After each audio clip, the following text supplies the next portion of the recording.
Hello, BookTube. All right, we are back for 8.1K Q&A. We are on installment number 3. Those of you who are watching the doggy weather in these videos will be happy to know that Frida has left. She has sashayed into another room. We'll see. Yeah, she seems fairly settled in another room, so maybe there won't be any Frida interruptions in this particular video. So where are we? Ami1649, Ami, or Ivan's Nightmare. Oh my god, pure trouble. Although he's so dreamy. Huh. Dear Steve, congratulations on reaching this formidable milestone. Question: approximately how many hours per week do you think a booktuber should spend thinking about whether the high priest of Jerusalem would absterge an incense offering with his right or left hand? You're weird. Scorchdurr Schwarterschicken says, number one, as my name makes it very clear, English isn't my native language. I have every single high-level English qualification in the world, but I still have problems with poetry's rhythm. Is there something I can do to improve it? Well, modern poetry doesn't have any rhythm. Improving your appreciation of the rhythm of poetry back when it did would just involve reading it, read more and more of it out loud, read it out loud, listen to it read out loud. YouTube is a bounty of resources in that direction. You can find people reading great poetry out loud many different ways. It'll come to you eventually. Question number 2. I know you recommend the Oxford Handbook series. Do you also recommend the Cambridge Companion one? This year I've read the Cervantes one. While half of it was great, the other half was nonsensical academic babbling. Yes, that was my reservation was going to be, is that you get a lot more of that than with the Oxford. The Oxford Companion series seems more aimed towards general readability than just a collection of monographs. If there's something that's just a collection of monographs, you're going to get a lot of academic babbling. Number 3, I know you don't sterilize your babies. Did you have male and female dogs at the same time? How did you keep them from procreating between themselves? I occasionally had male and female dogs, but mostly in my life, it's been just a cadre of male beagles. For most of my dog owning life, it has been male beagles, just my boys. Every once in a while, I still, to this day, get an old friend to come out of the woodwork and find me through social media or through contact with a newspaper and say, why, we haven't talked in forever. Tell me about your current crop of boys. And what they mean is 5 or 6 beagles or more. And I have to break the news to them that I don't have any beagles and that my last 3 dogs, the one that I have now and the 2 before that, were females. Let's see here. Number 4, is there any great cinematic adaptation? The answer to your question, when I did have male and female dogs, they don't do anything like that without my permission. No dogs within 100-yard radius do that without my permission. So it wasn't hard for me to impose order, although I can imagine it'd be a nightmare for a normal owner. Number 4, is there any great cinematic adaptation of the Iliad?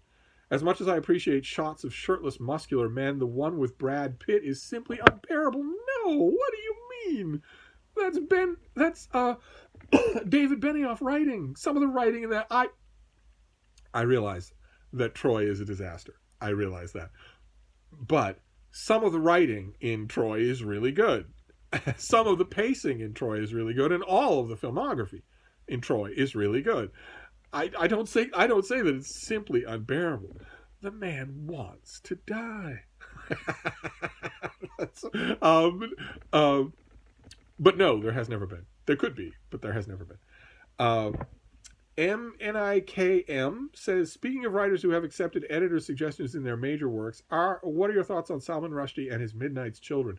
I find Midnight's Children one of his more readable books. This is not an author I have an easy time reading. What is your rationing behind him not being awarded the Nobel Prize?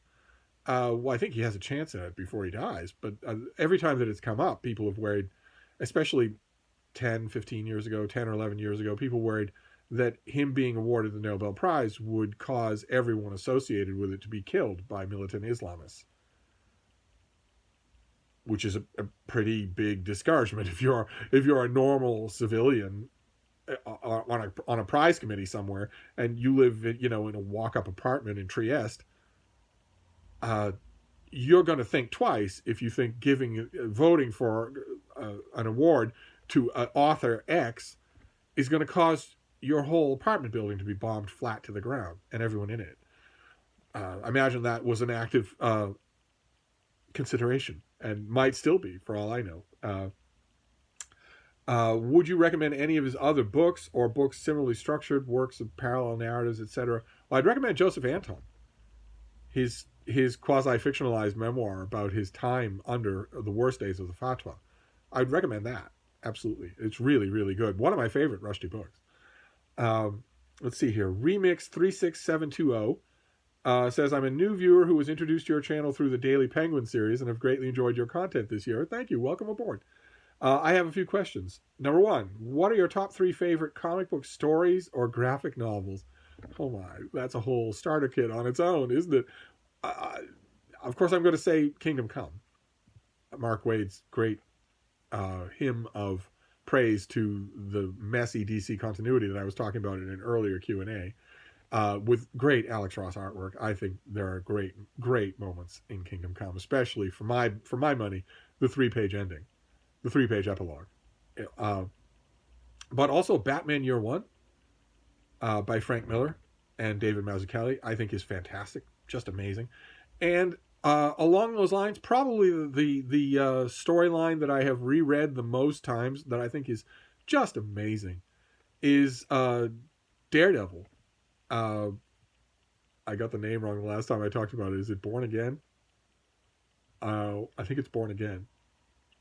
It's a graphic novel now. It's by Frank Miller and David Mazzucchelli, and it's amazing, just amazing. There are some sequences in. I want to say it's Daredevil Born Again. Is it Daredevil Born Again? I want to say that it is. I don't have it near me. There are some sequences in that, in the collected paperback volume of that.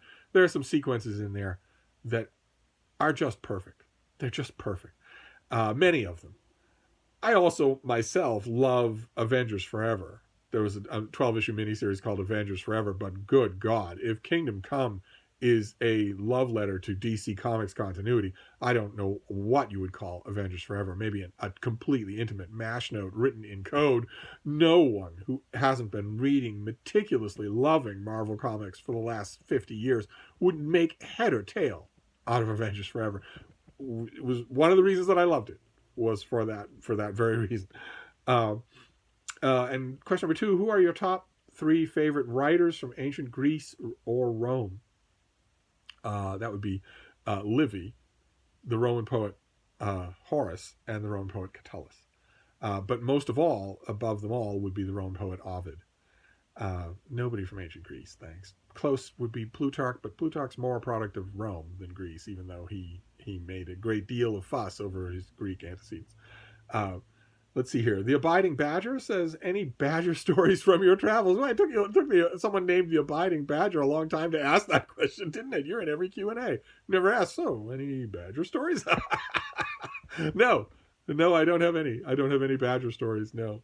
They never on, when my boys and I were living off the land, when I had no provender, when they were providing us, when they were hunting for food, there were things I wanted them to go hunting for and things that I very much didn't want them to go hunting for. And you don't send beagles after a badger because you might lose one.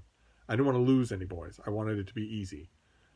So, a couple of cooked rabbits over a spit, over a fire would be one thing, but you don't want them going anywhere near a badger. And so I didn't ever do it.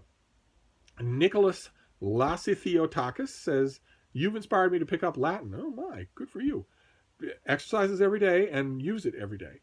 Not in speech, because that would make you a pretentious ponce, but use it every day. Write a section of your journal entry every day in Latin, the Latin that you've learned. So thank you, or maybe curse you for that. What writer's work exemplifies that quality that you've talked about, the ability to structure sentences freely because the place of the words doesn't define their function. Particular example sentences would be lovingly appreciated but are not expected. Well, that's good because you're not going to get Latin sentences in a Q&A. But the 2 authors who do that the best, for me, are Livy and Cicero. So one author that I don't like and one author that I love. And they're the ones I think who do the best job of it in prose, where the key word, the word there, where a key word that will determine the whole thing just quivers in a Heisenbergian state of uncertainty until you get to that final word, and that retroactively sets a shiver backwards through this page-long sentence, determining a lot about it. It's hard to describe the effect in English because English doesn't do that. English can only do it in very limited capacities and very artificially, so that you just groan when you see it, even if it's effectively done. Whereas with Latin, you can be reading for on and on and on with the sentence keeping the ball up in the air until the very end. And I think that that Cicero and Livy do a fantastic job of that when they're on their game, when they're really doing it. Leo Percara says, do you think the problems in literary fiction are happening as much in genre fiction? Politicization of art, mediocrity being rewarded, woke points for competition. Yes, they're everywhere. Think of the sad puppies affair in science fiction, probably 4 years ago now, 5 years ago, was a reaction to that, but also a way of gaming that, and definitely a commentary on the invasion of woke considerations and woke considerations being prioritized over everything else. And that is only going to get worse. The more that is encouraged, the more it is not slapped down, the worse it will get. John Banville just recently got into a bit of woke hot water by making the comment that he doubts that any major literary award will ever be won by a white man ever again. I think he's entirely right about that. And that means the irrespective of quality. That means that awards will be awarded based on woke points, based on the progressive stack, rather than on the quality of the literature involved. To the limited extent that isn't now universal, it will become universal, and it will definitely extend to other genres. Absolutely. And what is or are your favorite modern fantasy trilogies? From the 80s onwards, starts being modern, according to book 2. Well, the Damiano books by R.A. McAvoy. Starts off with Damiano, then it goes to Damiano's Lute, I think, and then the final book in the trilogy is Raphael. Those are wonderful, about a peasant boy and apprentice sorcerer in the Italian Renaissance who has a talking dog and who talks regularly with the Archangel Raphael. Those books are great. And the set pieces, there's a set piece in each one of them, and the set pieces will stay with you forever. Now, I don't know if the Trio for Lute, I think, is the name of the whole series. The Science Fiction Book Club did a book club edition, once upon a time, of all three put together. There was also a great mass market paperback of all three of them put together. For some odd reason, it had Jürgen Prochnow's face on the cover. I don't know why. It must be that the artist thought, okay, here's a foreign actor who's nobody knows his face. One way or another, I wish I had that mass market paperback, but the mass market paperback, the individual volumes, maybe at some point down the line, somebody will reprint the one volume. That would be great. That is fantastic. Those are well worth it. And also, the first 3 or 4 books in the Alvin Maker series by Orson Scott Card, about an alternate colonial era America that is riddled with folk magic, and the stories there are amazing, just amazing. And they center on Alvin Maker, on a young boy named Alvin, who is the 7th son of a 7th son, and who has the potential to be a maker, someone who has basically Dr. Manhattan style superpowers, where he can basically restructure everything on a subatomic level. Do anything, basically, is his own knack or superpower. And the first few books in that series are amazing. Just amazing. Talk about set pieces that'll live with you forever. Oh my. Oh my. First 3 books especially. Yes. And also, there was a fantasy series. Mark Richardson might be able to help me out here. The Paxenarion series. The Deeds of Paxenarion. Was it Elizabeth Moon that wrote them? I'm blanking on the name. Those were quite good as a fantasy series. I need to find out what those were. Those are long gone. Unfortunately, as I mentioned, science fiction and fantasy tends to eat its own. It tends to do a really bad job of reprinting its great older stuff. So, but I don't think I have any of the Damiano books now at the moment. I don't think I have any of them, much less that 1-volume trade or mass market paperback. I'll have to keep an eye out for that at the Brattle. Let's see here. Todd McCosh says, bravo, I love seeing these Q&A videos, particularly and participating in them. Keep hitting milestones so that we can keep having these. Well, it seems to be no choice. I think we're halfway towards 8.2, even now. Here's my question. What's the story with the Penguin Classic edition of Rousseau's Social Contract?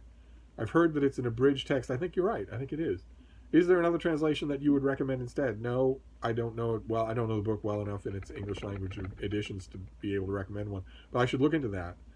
I just complacently think, well, if you have a problem with the translation, you don't need to worry, because sooner or later some publisher will come out with a new translation, and you will get it in the due course of things because you're a reviewer, and then that'll be that. I get very complacent about older translations of classics like that because of exactly that reason, because there'll always be a new translation. Let's see here. How we do? Okay, we're fine. Hugo Simao says, in some videos, including yours, it has been said that writers like Walter Scott and Edmund Spenser aren't as popular as they once were. They're gone completely. Who reads them for pleasure? Nobody. My question is, what are the chances that authors such as Scott and Spenser can regain popularity to be as popular or even more so than they once were? It'll never happen. As far as I understand it, for instance, Scott renewed interest in older works, and even Homer has had periods where he wasn't as popular. Dante never read Homer, for all I know. So can that happen to other authors? No. No, it can't. The torch can be passed nowadays in the 21st century only from more complex authors to less complex authors. Never back again. There might be in the extremely bookish critical circles, if somebody were to come out with a new critical edition of Ivanhoe or The Heart of Midlothian, the critics might take it up. If some reprint house, some well-regarded reprint house, were to come out with I don't know, a nice, pretty edition of the Fairy Queen, then maybe. But those conversations are always small. They always happen between people who would fit in your living room, that number of people, instead of 100,000. I think there are 100,000 serious readers in the world, and to get them to change their minds and go back to authors like Scott or Spenser is never going to happen. Never. Also, what are other authors that you think aren't as popular as they used to, that should return to the spotlight? Well, I would take more contemporary things, more contemporary people, like John Cheever or John O'Hara or Frank O'Connor or Eudora Welty. I'd pick people like that deserve to stay read. They deserve to continue to be read, and are less and less so as time goes on. Sorry if I wrote any inaccuracy, but I'm fairly new to thinking about the history of literature. You're just fine. You're just fine. Let's see here. Sagnik Dutta says, number one, would you ever consider sharing your completed NaNoWriMo novels or any other fiction that you have written with us? I've read some of your excerpts that have posted on NaNoWriMo profile and really enjoyed them. I thank you. And would really love to read more. Well, yes and no. I meant one of the goals that I had for 2020 that I didn't do was to explore self-publishing. And then start to do it. Start to do self-publishing on a regular basis, just regularly, 2 books a year of one kind or another. I never actually did that in 2020.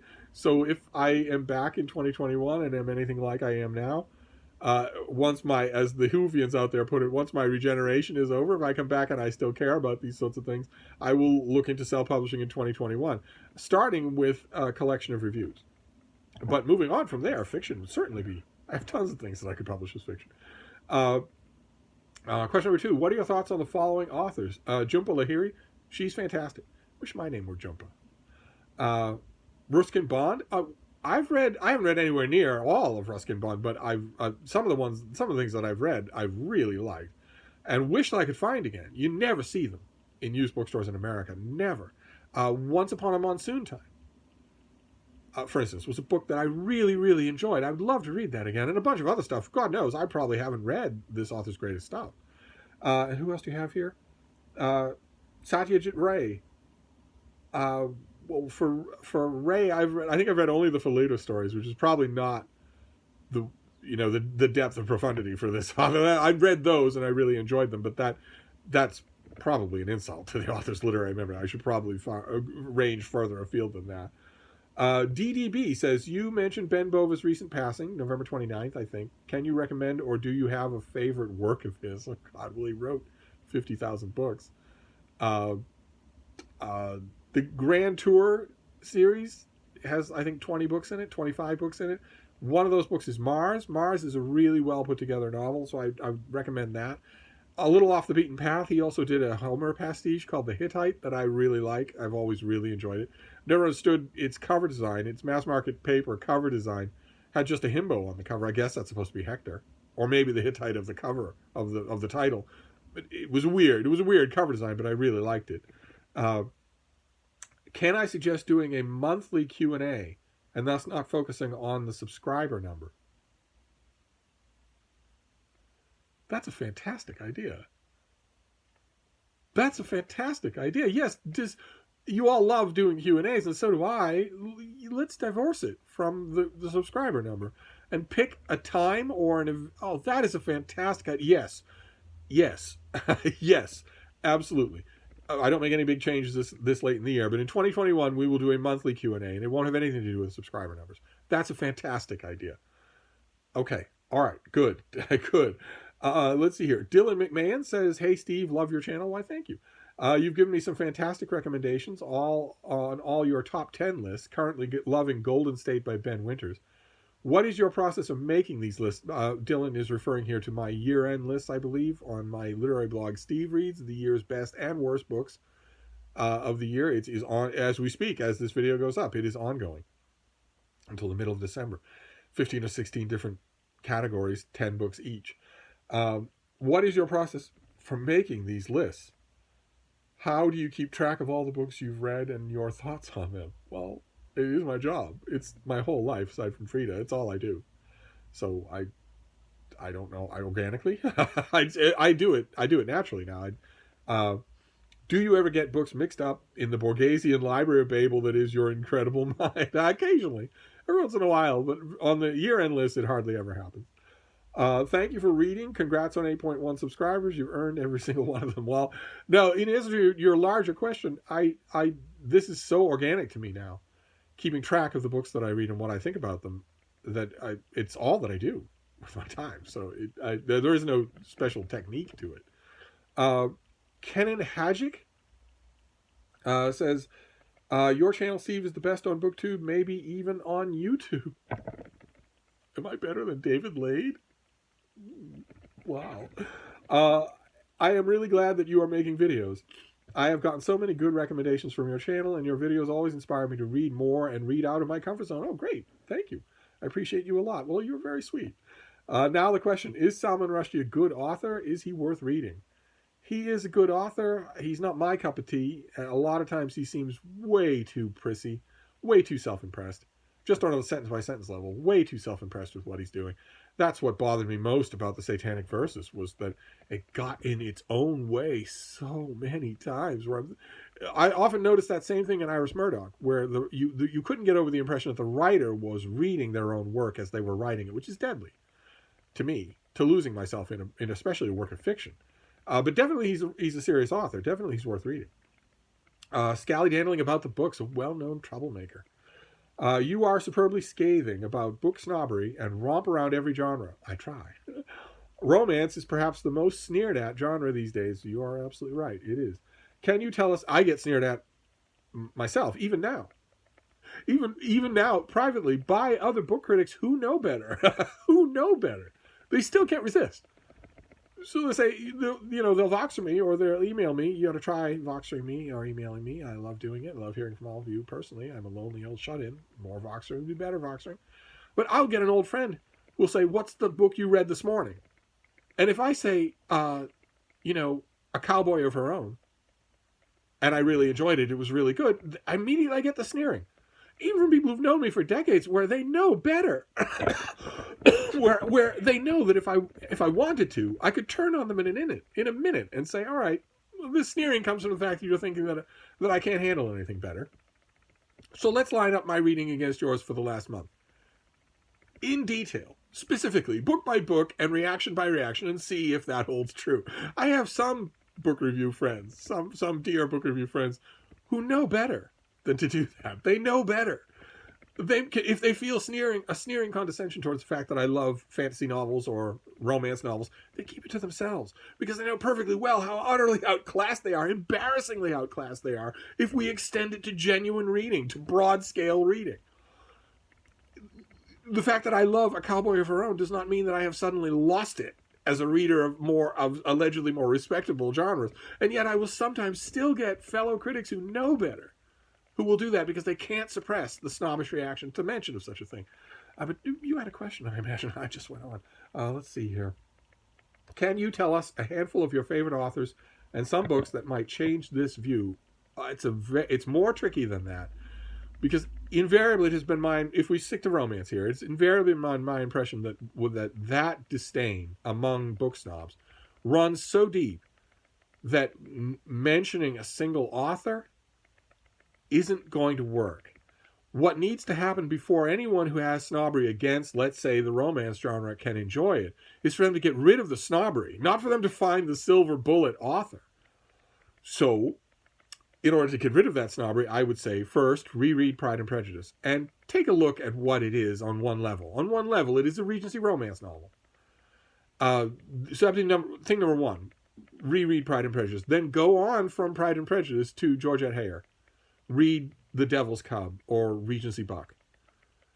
And you will see in those books more than in any other how close the template is of ordinary commercial romance novels is to Pride and Prejudice. Go from there and then move on. But the first obstacle isn't going to be the author. The first obstacle is going to be the disdain, which, if you're not willing to play by the author's rules, if you're not willing to play by the genre's rules, if you're not willing to have a little fun, then you're not going to like any romance novels, no matter how well done they are. You're not going to see that they're well done.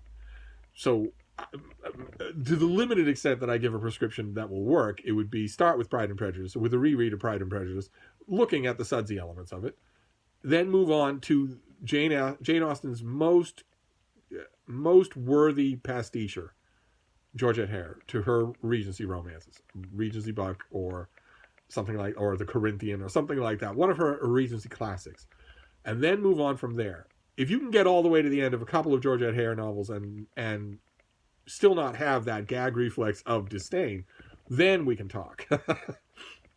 Oh my, we're almost out. Oh no, let's stop here and move on. So we'll come right back.